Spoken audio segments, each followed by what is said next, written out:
J'ai tout juste 20 ans. Il doit venir me chercher en voiture pour une retraite dans une abbaye à Solesmes. Il me confie qu'il tient à jour un tableau où figurent à l'horizontale les noms des jeunes filles qu'il côtoie, à la verticale les critères incontournables chez sa future épouse.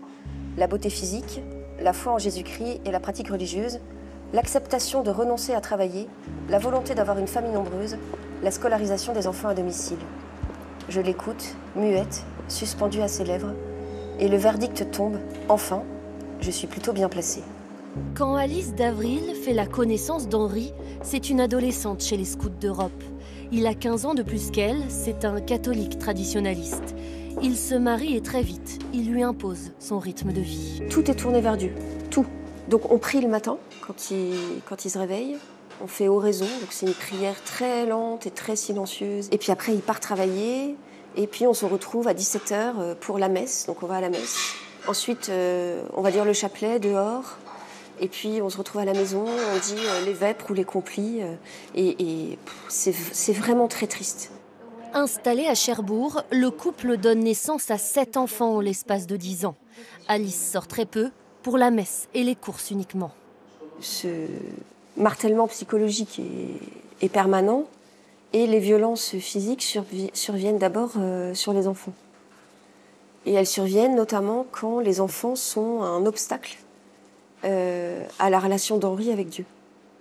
Quand il arrive que les enfants pleurent ou chouinent ou rient d'ailleurs pendant les prières, voilà, là ça le heurte et je m'aperçois qu'il peut être violent.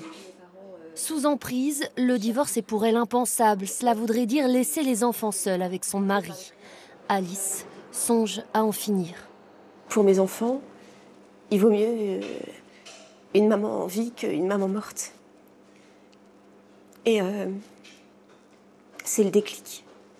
Quand je prends conscience que si je continue, je meurs, je décide de partir. Et une fois que j'ai pris la décision, je fonce. Alice va porter plainte. Son ex-mari sera condamné à 3 reprises avec de la prison avec sursis. Le divorce a été acté et depuis 4 ans, elle revit. J'ai réapprivoisé mon corps de femme aussi. Voilà, je me suis mise à acheter des habits, je me suis fait percer les oreilles, j'ai été chez le coiffeur. Des petites choses qui ont le goût du bonheur quand on en a été privé avant. Si Alice a écrit son histoire, c'est aussi pour ces femmes et ces hommes enfermés dans une religion et en souffrance. Un message d'espoir, car aujourd'hui, Alice et ses enfants se disent enfin libres.